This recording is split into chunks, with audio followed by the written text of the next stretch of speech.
It may have come out before any of us were born, as in any of us on the podcast, not anyone in the world, and yet it's still incredibly relevant to today's life. So we're doing Do the Right Thing on today's That Song from That Movie.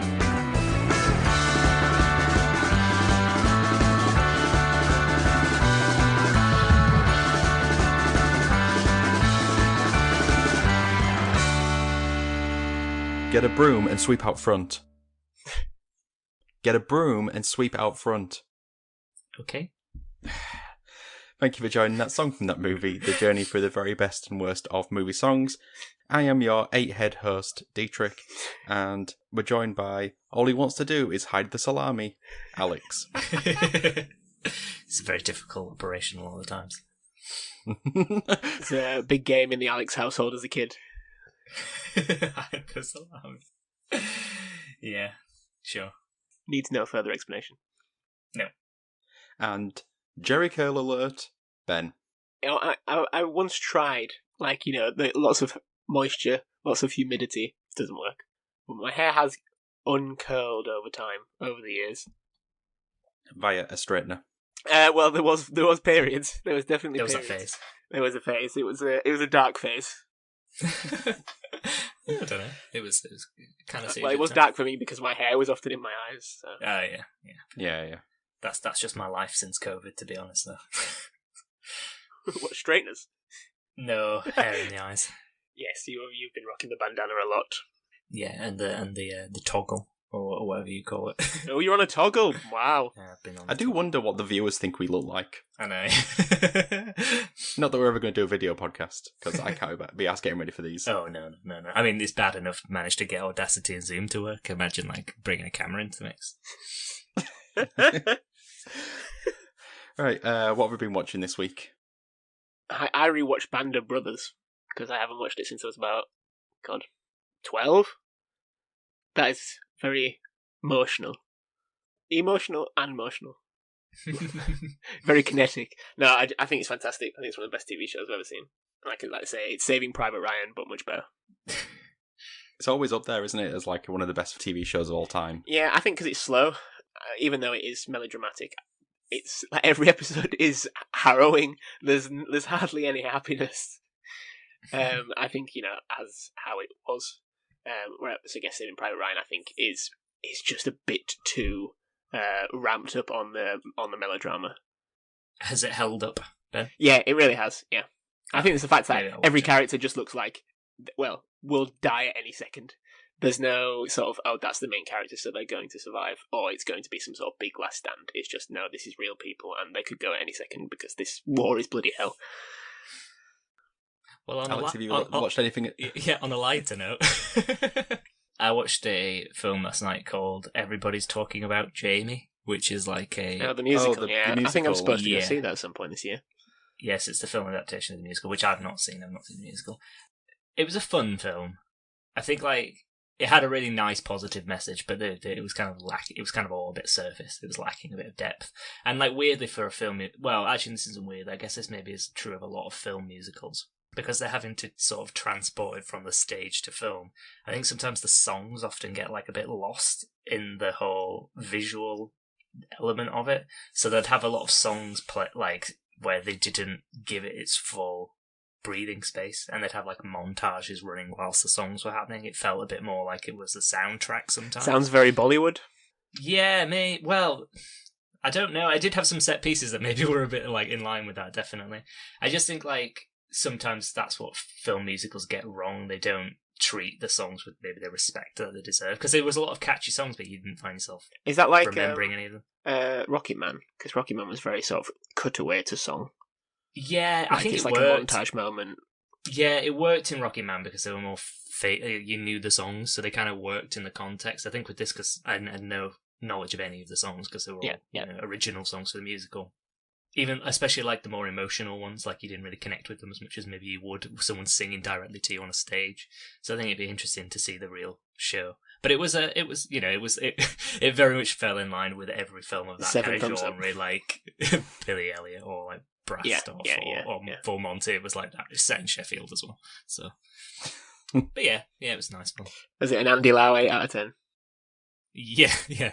It's on Amazon Prime, free if anyone. Yeah, I've seen it a few times. Sponsor us. So I recently got access to Game Pass, so the things I've been watching this week in terms of TV show and movies have reduced significantly. But I've been watching the Book of Boba Fett. Yeah, I've not seen it yet. I've not started watching it yet. It's been okay. Actually, the first 2 episodes were pretty good. The third one, though, is the one everyone's going, what the fuck is this? So look forward to that. But the other thing I watched, because I'm right on the pulse of popular culture, is I finally watched Bo Burnham's Inside. Oh, yeah. Yeah, what do you think? I thought it was quite good. Yeah. Take away the quiet.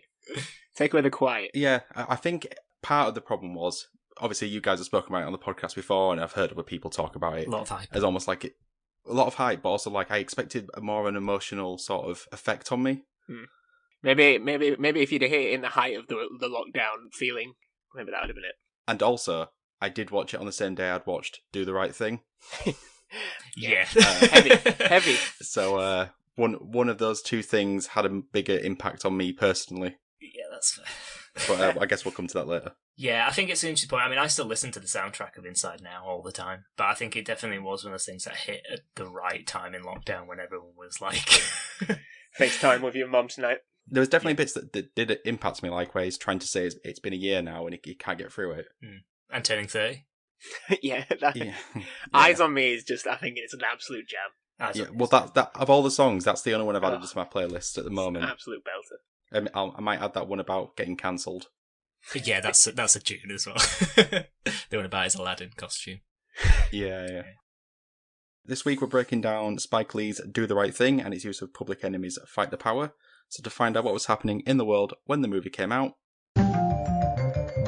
Time for some history. Yes, it's time for some history. And we are in June 1989, just before we were birthed into this world. Yeah. In this month, one of the most famous photos of all time is taken in China of an unknown protester as he stands in front of 3 tanks prior to the Tiananmen Square massacre. It's an absolute cracker of a photo. Probably one of the most...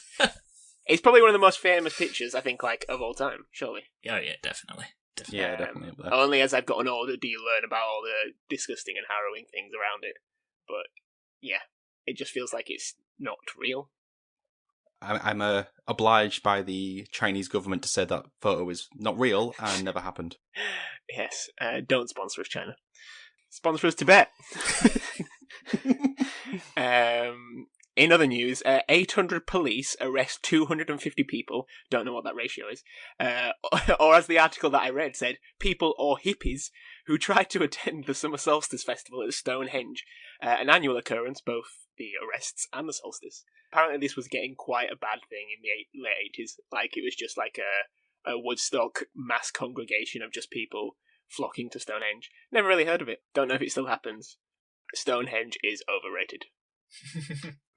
It's just some stones in a field. Yeah, you can drive past it on that road anyway, so why do you need to walk up to it?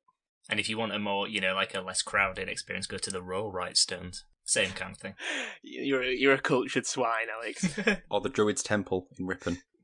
Now, try and break this one down for me, because it's hurting my head. In this month, June 1989, for 1 second in the morning, the time was 0123456789. Oh. In America. Well, in America. If you forget the 19 in front of the 89. Yes, but that's what I mean. You're pushing it, but apparently that will never happen again, really. 0123456789. Surely it would happen like in 2008. Yes. Yeah, but we'll all be dead by then. Happens once every 100 years. So yes, today we are talking about the movie Do the Right Thing, which is a 1989 American drama, probably the best way of describing it, produced, written and directed by Spike Lee. So it stars the likes of Danny Aiello, Ossie Davis, Giancarlo Esposito, John Turturro, Samuel L. Jackson, and Spike Lee himself, as we watch the racial tensions flare on a Brooklyn neighborhood block as the temperature skyrockets, culminating in tragedy and violence. So what do we think of this one? As is often the case in this podcast, I watched this movie the first time this week, as I sort of referenced. It's always earlier. nice, actually. I quite like this. A fresh take. Yeah, I guess it's sort of like, this is a podcast that's a review show, but also it's just you guys giving me like an education in cinema, making me watch these films. Anyway, yeah, I really enjoyed this movie from the literal first second all the way till it ended. Awesome. I did read the synopsis beforehand, which didn't really prep me for what kind of like slice of life movie it was going to be, the entire movie. Mm-hmm. Like, I was just fascinated by the characters, and the location seemed so real, and like the interplay between the different people on the street, random storylines that would pop up and then disappear just as quickly. I just loved every part of it. Awesome. I think one of the things I did quite like was the fact that like you had characters like Bugging Out, who Yeah. was positioned as this like main character when you read the synopsis and at the beginning of the film, but he disappears for most of the film. But when he comes back up, you haven't forgotten him. Like, even though you've now had a scene with like probably 20 other different characters at this point in the film when he comes back into it. There's a lot. So yeah, it was just packed with great moments, and it felt real to me. Damn it! Did you know that was Giancarlo Esposito? Do you know who that is? I didn't know that was Jan. It does, I've only just read. As just in reading, Moff Gideon. Yeah, yes, as the guy from the Far Cry games. And Oh the guy from... my god! I See? honestly Yeah. had no idea it was him. I've only just realised now that you've said it. Yeah, it just. I was thinking when you read the cast out, I was going, "What was Giancarlo Esposito in this film?" Yeah, it's. I only knew it once reading like various wikis and seeing his name. Wow. And thinking, what? But once you say it, you see, you're like, oh god, yeah, it isn't. But yeah, it's so weird. Yeah, I know, because I think he's had a very much a late renaissance of his acting career. But yeah, he was here many moons ago. Alex, what do you think? It's just essentially it's just a masterpiece of cinema, isn't it? Really, I think it's just like it's like one of the best films I think there is. Simply, I can't imagine how fresh a film this felt in 1989, like in comparison to other films at the times. It's crazy to think. I don't know if you were going to go into this, Ben, that it wasn't nominated for Best Picture. Yeah. And actually, in the same Was it not? No, and what makes it all the worse is the film that won that year was Driving Miss Daisy. Yeah, And it's I like know. you have two films, both about race relations, but one's giving this sort of biting, true to reality, boiling pot of tension, and the other is like a trite, sunbathed, twinkly-eyed way, not so different. You and I, horsemen, you're a pile of shit. Straight off the dome piece, that one. Yeah, no, you can tell that was straight off the old sheet instead. But it's just like, it's unbelievable to think that film was thought to be more worthy of awards than this one. It really is incredible. I think it's that thing, isn't it? It's what does it make the typical sort of waspy academy feel good about themselves? Yeah. It's like, yes, we're working on racism. We're doing, it's like, I mean, this is Green Book. It's basically Driving Miss Daisy is Green Book. It's that, like, whether you find it like an enjoyable film or not, is the fact that it takes a very easy view of race relations, and that it's all smiling and all happy and dancing at the end. Whereas Do the Right Thing is not. It's really not. It's so complicated. I think that's what's so great. Incredibly complicated. Yeah. I think what he does like an amazing job as well is like it's the sense of like this building heat, like both literally and sort of figuratively throughout the film. Like obviously they mention how hot it is all the time, but you can really like see it on the people. Like they seem to be sweating more, and it seems just to be like it feels closer. Like I think at the beginning of the film you see a lot more open street shots. Like you have that part with the water thing bursting, and there's like this sense that everyone's kind of keeping cool at the beginning, but there's something bubbling underneath, and it just explodes like at the end of the film. Yeah. It just like it's like almost like picking at a scab, isn't it? And it's just like the film literally is physically sweating and getting more and more tense, and then obviously you have that like horrific ending. Like I think just the entire film is just geared so perfectly, and the earlier, well, for most of the film really, like it has this sort of bright eye-popping colour to it. Like it's almost a bit, it feels a bit like it's not, even though like it's all real, it feels like slightly above that. Like it's almost like a Wes Anderson feel. I know it's before Wes Anderson, but it has that kind of like weird coloration. Yeah. And then like it's sort of like that's another covering up of actually what's lying underneath, which is this sort of boiling pot of tension, as you said. Yeah, I think I read Spike Lee made sure that everyone was wearing like reds and whites, and there was no sort of like cool colours. So it was to like make it feel like it is hot. It is incredibly hot. That sort of red brick of Brooklyn, that feeling like everything is just on fire. I think the best thing is like the film goes on, he uses that sort of like the skewed camera angle, like everything's on the slide, like everything, everything is about to like collapse and fall in. For such a sort of like a really detailed, like critical view of race relations, he still does it in such a entertaining way that like it doesn't get bogged down by any of it. It's really, really well designed from like a directorial point of view. I guess that's why Spike Lee is often considered an auteur rather than just, oh, he made one or two good films. Like, his films have a particular style, and he knows Brooklyn. He knows Brooklyn very well, and you can tell that. And I think I always like seeing directors that know the area well, and it just feels like it is a block, like you're watching a live block. Yeah, it feels like a real physical place, doesn't it? Like, it feels like you're actually snooping on a real life situation rather than a movie set. Yeah, exactly. But yeah, as you were saying, Alex, Kim Basinger, who was Basinger? Kim, I honestly don't know what it is now. Basinger?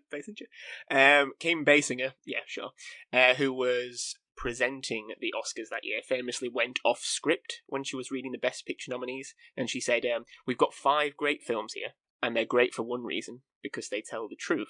But there's one film missing from the list that deserves to be on it, because ironically, it might tell the biggest truth of all, and that's Do the Right Thing.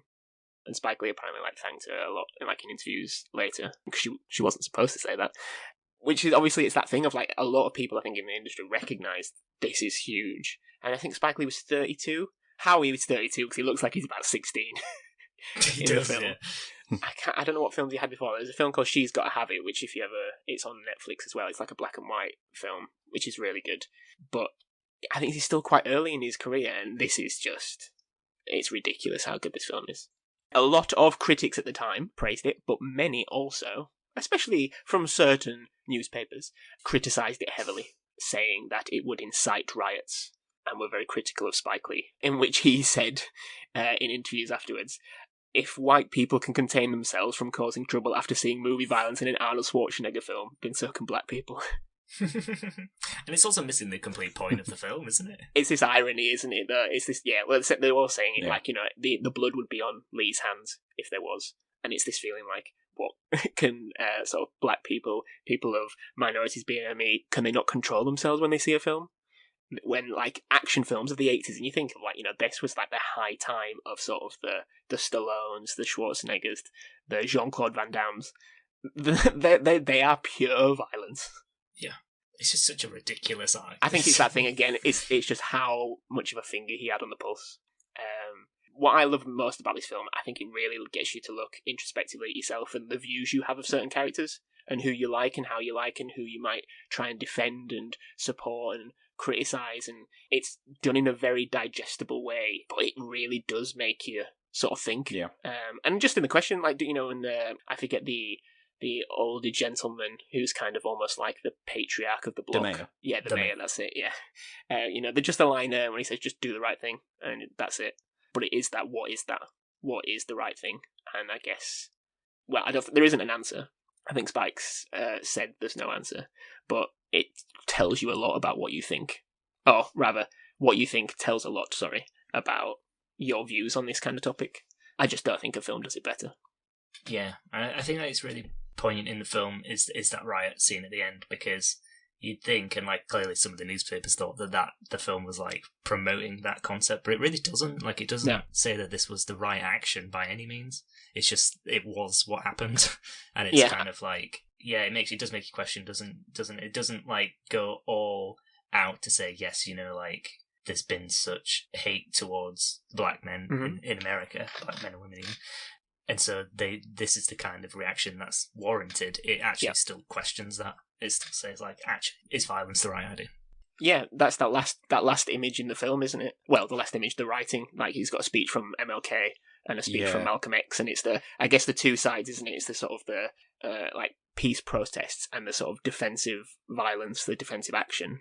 And I think Spike said that he's fluctuated between whose views he kind of aligns more with at different points of his life. And after the film, he said he did lean more towards the words of Malcolm X. But it keeps focusing on that image, doesn't it, of them both together? And it's just you know what?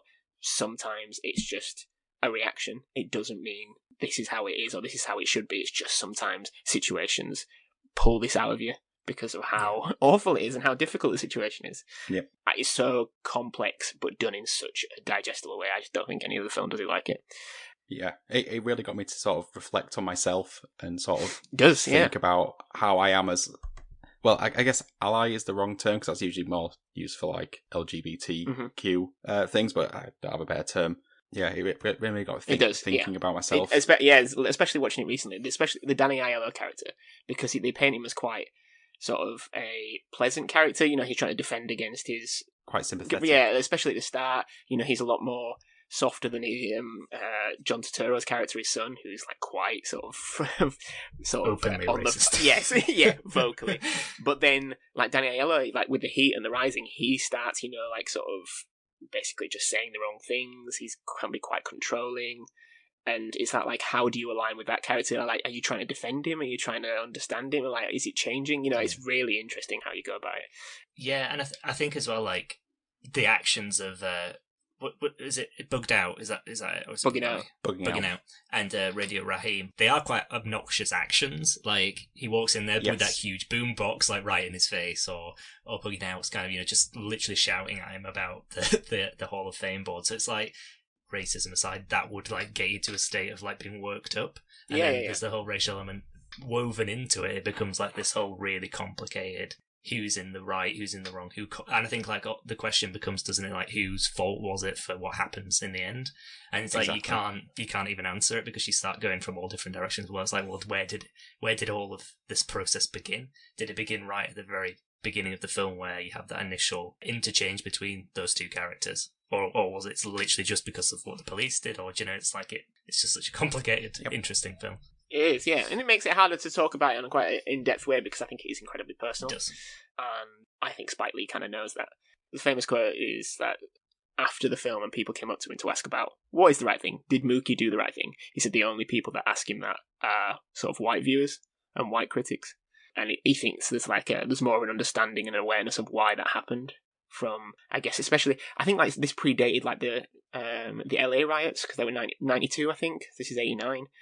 This was like a seminal moment before it wasn't reactionary to sort of a particular sort of national event. This was just ongoing constantly, and he was saying that, yeah, if you're asking that question, you just don't really get it. I'm still reeling from that Giancarlo Esposito reveal. I know, like when you said that, I was like, oh my god, it is him. And then, but like, you just can't see it. It's because he's so sort of extreme. He's not the reserved person that he's kind of developed his character into being. Like, he plays the same character in everything now, doesn't he? But yeah, when you were talking about Radio Raheem, it seems like a good point to move on to talking about the song in question today, which is Fight the Power by Public Enemy. So for those unaware, Public Enemy is an American hip-hop group formed by Chuck D and Flavor Flav. Have you got your sort of necklace watch on, Alex?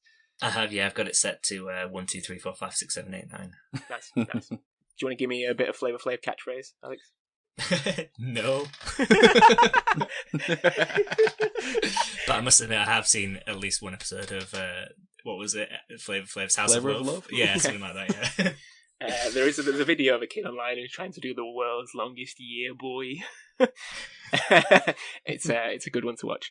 Chuck D and Flavor Flav, and they were formed in Long Island, New York in 1985. So they're quite early in the hip hop genre, sort of post Run DMC, post Grandmaster Flash, but still like at the seminal time of hip hop changing and developing from like the beatbox era to more of a political influence and actually saying something. I think prior to this, comments on society and culture and sort of social difficulties and conversations was kind of limited to like one-off lines, but like Public Enemy are just political through and through. They have their finger on the pulse, they have their views and they express it. And they are generally considered pioneers of hip-hop, mostly due to their experimentation with music, but they grabbed the attention of various radio stations because of their stance. So yeah, they also attributed to making hip-hop mainstream in a lot of ways. Something we'll probably be aware of. My first ever experience of Public Enemy was the mashup they did with Anthrax. Yeah, definitely.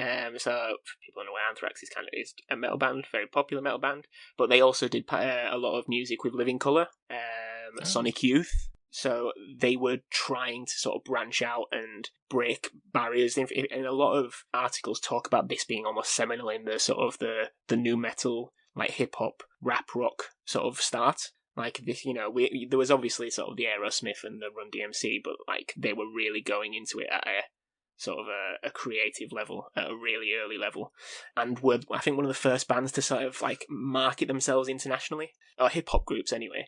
So they were really pushing it, which goes against the view that I had as a kid was, why has that guy got a big hat and a huge watch? What is this gimmick band? Poor Chuck D. I think Flavor Flav can play like 12 instruments, which is like, incredible, coming from someone who can play a grand total of 0. Play the triangle, can't you? Alex, you could play an instrument at some point. Yeah, I What was used to play the baritone. The baritone, I can, yes. Do you think you could still pick it up? Not the baritone, no. I can play a little bit of guitar. Did Flavor Flav contact you for a duet? He did, but I'm unavailable at the moment. Imagine that phone call, just like, yeah, sorry, Flavor. Sorry, Flavor. Mr. Flavor. Yeah. Do we have an awareness of Public Enemy's music generally? Much of it for me was just growing up was just Bring the Noise, and I knew about this song. That was it. Yeah, just the 2 songs for me. Yeah, same. I mean, obviously, like Flavor Flav's a cultural icon. Yes, he very much so. More.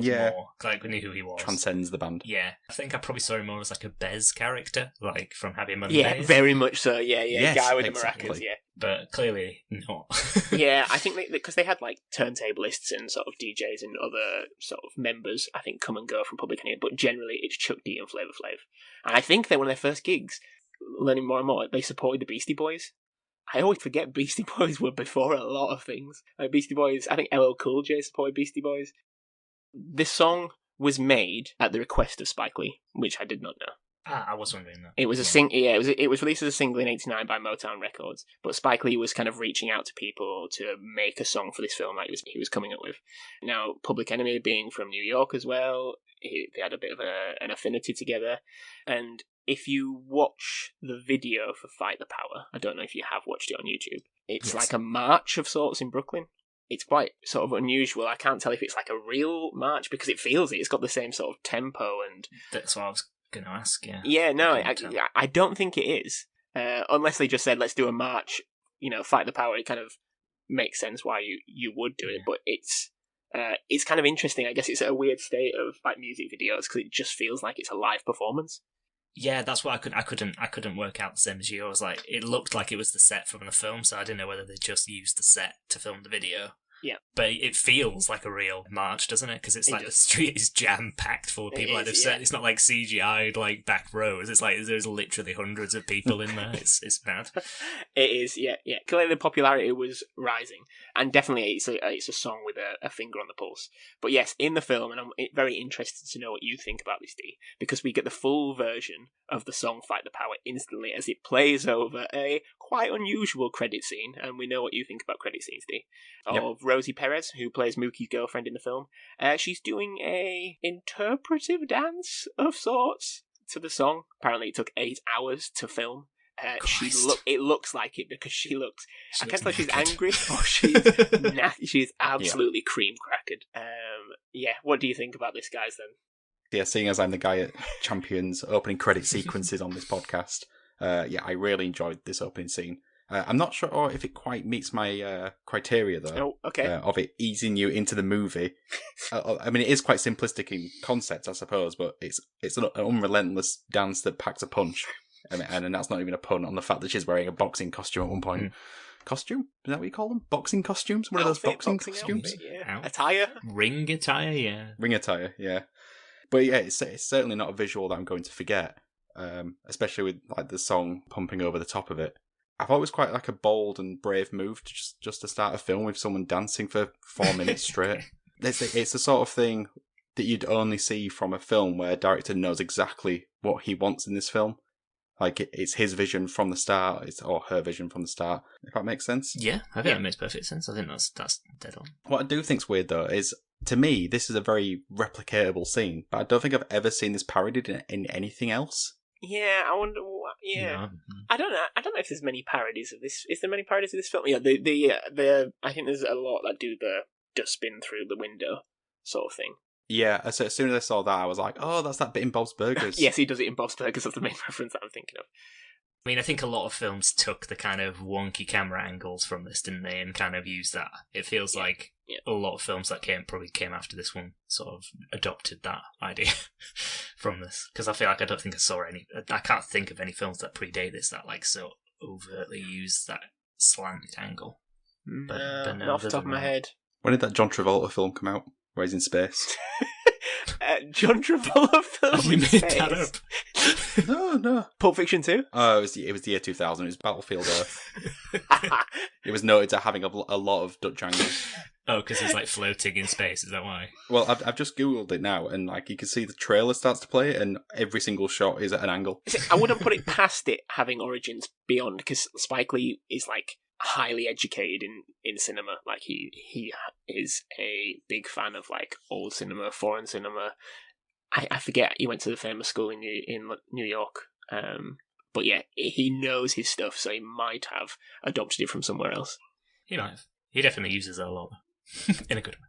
I think it's interesting because that scene is clearly on a stage, isn't it? Yeah. Which is interesting because then, like, it's obviously jarring against the reality of what comes, but it sort of acts as that initial point of, like, everything's sort of fine, but at the same time you can see in her face, like, the anger and, and the tiredness, and like, the longer it goes on, it feels like you feel a bit of tension building. She's like, when is this going to actually end? Because it feels like it just goes on and on and on and on, because it's the full song.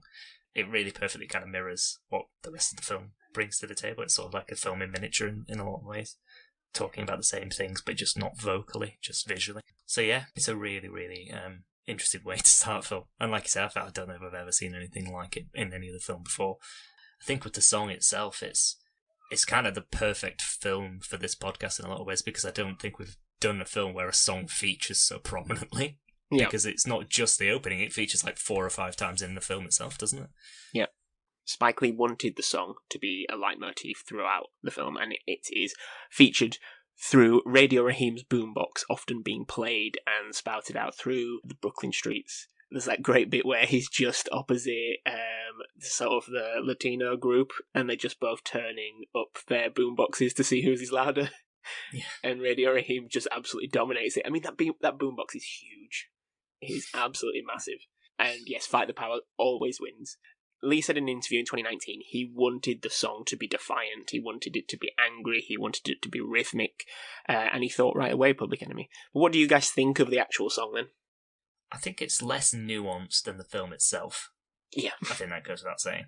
And it adds that impulse of anger, you know, like when it's needed, and I think it builds up into Radio Raheem, because he seems at the beginning like he's quite like a quiet, just sort of like stoic sort of person. I know there's that scene in the middle with the whole love and hate and the rings, but it's sort of like he's obviously listening to that music throughout, and maybe that's kind of what builds him up, and it kind of gets him alongside with bugging out like towards the end. And I think it just adds to that sense of something coming, like building towards a violent ending, I suppose. Yep. Yeah, basically. D, what do you think? I think I have a problem in my brain that I find it hard to separate this song from Bring the Noise. Mm-hmm. Like, if I try in my head right now to sing it, it would just go straight into Bring the Noise. But I like Bring the Noise, so if it sounds like Bring the Noise, then that's a good thing. Yeah, Bring the Noise is an absolute jam. Like I said, I don't think the song is as sort of rhythmically entertaining as that. When you read the lyrics are really interesting and poignant, but just listening to the song, yeah, it's not for me. For me, it's like a 1 or 2 liner. Like, it's the Fight the Power bit and the sort of the after bit, which is interesting, and then I couldn't recall much of it. There's definitely a part where he calls Elvis racist. Yes, yeah, it's quite an interesting bit, actually. But yeah, the song uses similar lyrics and name to the Isley Brothers song, Fight the Power, which was released in 1975. Specifically the line, Fight the Powers That Be. So like a lot of hip-hop at the time, it relies heavily on sampling of other tracks and looping of sounds. I think there's actually only 2 instrumentalists in the song from Public Enemy's perspective, which was a saxophonist and the scratches from Terminator X, who was their turntablist.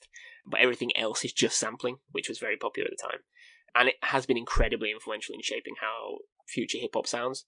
Lyrically, a bit like the film, it has a lot of calls to arms, like the style of Malcolm X, saying it's not about equality, because as Chuck D puts it, we don't know the game. Then it uses famous phrases from MLK when he calls the audience my beloved. I think it's the same as Spike Lee. It's that both of them have good points. Both of them are from sort of 2 different sides of the same coin. He lambasts people like Elvis Presley. Chuck D was very famously gone on record multiple times afterwards in interviews saying, I loved Elvis Presley. Black people loved Elvis Presley. That wasn't the problem. It was the fact that he was elevated to such a status for his use and influences from typically black music like bluegrass and blues, but the recognition was never there of the origins. It was just because he's white, he gets to have the success of this music of his predecessors who go unknown forever. Yeah, and that ties in, doesn't it, with the film and the Hall of Fame on the wall, and there's also the conversation between Mookie and Sal's son about his favourite music artists and stuff, rock artists and stuff. Oh, yes, yeah. It's not like bugging out asks for the ones to be taken down. He wants black faces to be added. Yes, yeah, exactly. And in the song Flavor Flav lambasts John Wayne. No defence there, though, because John Wayne was a piece of shit. An absolutely Howdy Pilgrims. Disgusting human being that should never watch his films. So the group bass player at the time, Brian Hardgroove, that has to be a moniker. Because if you're a bass player and your surname is Hardgroove, then you've got to... Please, Mr. Hardgroove is my father. Got to go into music. But yeah, he said of the song's message, law enforcement is necessary. As a species, we haven't evolved past needing that. However, fight the power is not about fighting authority. It's not about that at all. It's about fighting abuse of power. Like I say, I think because Spike got them to make the song for the film, it's so intertwined. I agree with you, Alex. It's a lot more on the nose, but I think the film needs it in a way. It's that undercurrent. It's more examples. It's like the heat. It's like the little sort of tensions rising. It's always there. It's growing, and something's going to happen, and it's inevitable. The song, especially, it's not joyous or anything. It is confrontational. It's about sort of getting in the face, and yeah, I think it works because of that. And it's very successful because of that, and I actually can enjoy it at a different level because of that. Yeah, and I think it is. Yeah, it's a good point to say that it doesn't necessarily, like the film, it's not promoting violence necessarily, and even in the video, it's a march. It's a peaceful march. This is marching through the street, and this is it. It's like it is echoing a lot of what the film echoes. I think that's why it works so well. But like I said, because it's so we'll say on the nose, like, and it's punchier, then it does kind of, you can see how in the film Radio Raheem's character kind of gets a bit built up by it and a bit like, no, I'm gonna take action. But it's all down to his interpretation, I guess, or how it's impacted him, and I guess that's the film as well, isn't it? It's like how do you personally interpret these events and what happened? Yeah, I can't think of any other film that's as personal and have such a diverse reaction. Not off the top of my head, anyway. Come back to me. The Rolling Stones, finally, and I emphasise finally, because they updated their 500 greatest songs of all time. Now, the older versions of this, I think it was like 2004, and maybe there's one about 2011, I can't remember. They were very centralised around the 60s. Like, music was just never been as good as, the Beatles and the Rolling Stones, and there was only 3 songs from the 21st century in that list. 2 Eminem and Hey Ya by Outkast. Now, Hey Ya by Outkast is in the top 10 songs of all time. Is it? Don't know if I'd go there, but, it's a good song, though. It is good, yeah. It's the thing. I think it's an absolute jam. The writing about it really makes sense, but yeah, it's a lot more diverse. It's a lot more balanced. But number 2 on that list, after Aretha Franklin's Respect, is this. It's this song. Whoa. This song is the number 2. Number 2 greatest song of all time. I mean, that is a big shout. It's surprising to hear. I mean, obviously, it has an important message and things, but it depends, like, what constitutes a great song, doesn't it? It's not like it's not a sing along anthem necessarily. No. Yeah. I mean, we've all said that. Well, I don't know if Alex did as well, but Public Enemy's other song is better than this. Yeah. Well, it's the song I know more. Yeah, I think that's probably because I tie it to the Anthrax, which was a lot more related to a musical style I was a fan of. And it was on Tony Hawk's Pro Skater? Was it on Tony Hawk's? I thought it was on a wrestling game. No, probably. It was on a video game. But yes, do you want to know the top 10 at the moment? Yeah, go for it. Aretha Franklin's Respect. Is this the top 5? This is not the top 5 now. Yeah, I guess. Me saying guess the top 5 songs of all time, it would go on forever. Yes, so Aretha Franklin's Respect. Number 2, Public Enemy Fight the Power. Number 3, Sam Cooke's A Change Is Gonna Come. Number 4 is Bob Dylan, Like a Rolling Stone. 5, Nirvana, Smells Like Teen Spirit. 6, Marvin Gaye's What's Going On. 7, The Beatles, Strawberry Fields Forever. 8, Missy Elliott, Get Your Freak On, as I said last week. 9, Fleetwood Mac's Dreams. And then 10, Outkast, Hey Ya. It's an interesting list. It is an interesting list. Solid playlist. Compared to previous years, it is much more varied, shall we say. So yes, I think it's gone up. So 6% of the songs now are from the 2010s. Whereas the last list there was 0.6%. Top 5. As we were saying before, most likely wrongly, this film was very controversial at the time. And usually controversial films, it does nothing bad for the film. Controversial films usually take off. More people want to see them, and I hope that more people saw Do the Right Thing because of the backlash it had at the time. But I am very curious to think, and I've congregated this through various official lists because I have no life, what are the most controversial films of all time, guys? God. Yes, I know. Do the Right Thing. No, it was not on... it was on some lists, but it was not on many. Life of Brian. No, Life of Brian, as we've discussed before, yes, it was controversial at the time, but no, it is not on the list. The Exorcist. Nope. Christ. Going well, guys. Freaks. Freaks was number 10. I did a list of 10, and it was number 10. Freaks is a very unusual film. Let's go chat there. One of these is an absolutely huge Passion film. of the Christ. I was going to say Passion of the Christ. Passion of the Christ was in the top 10, but not top 5. Apocalypto. No Apocalypto. You've got number 6 and you've got number 10.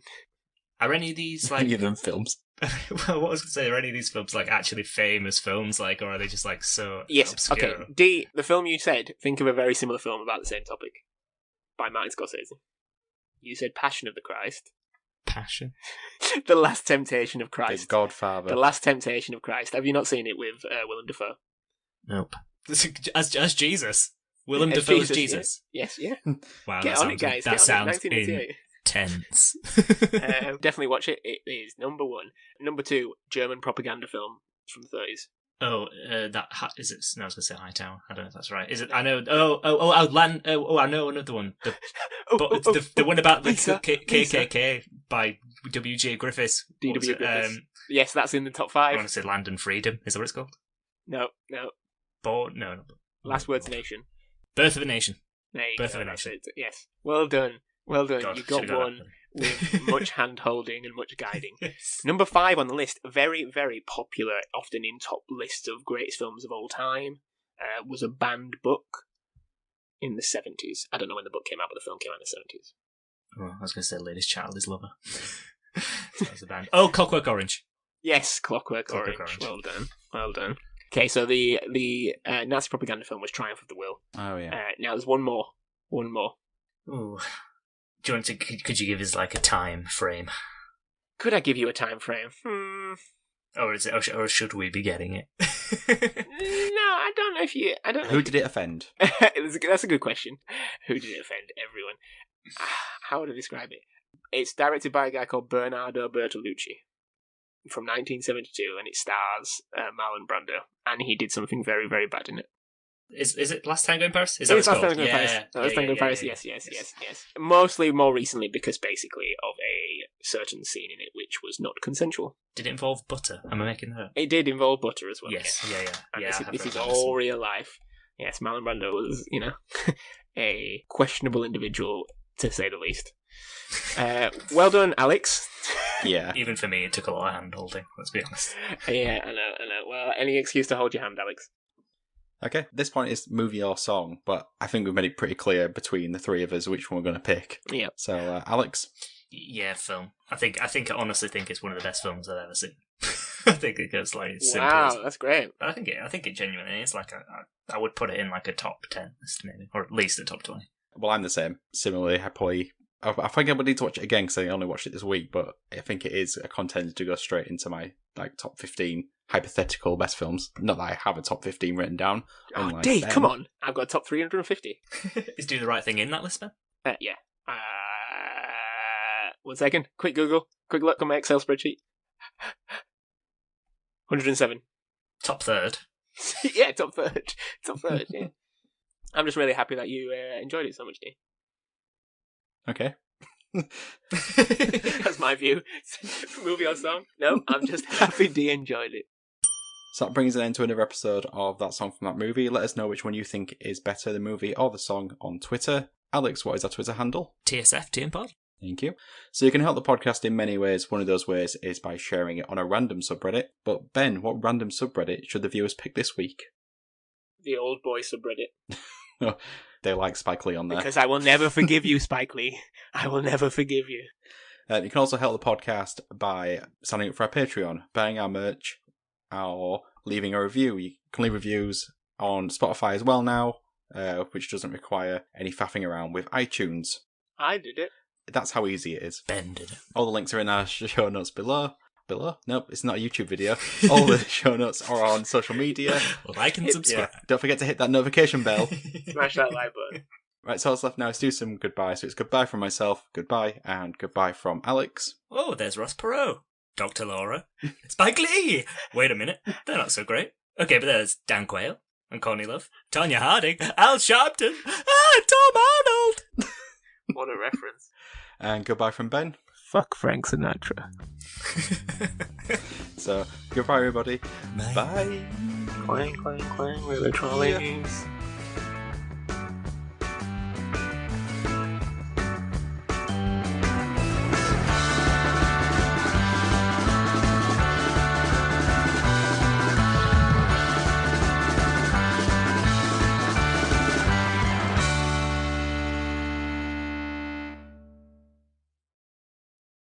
I'm ready to move on when you are.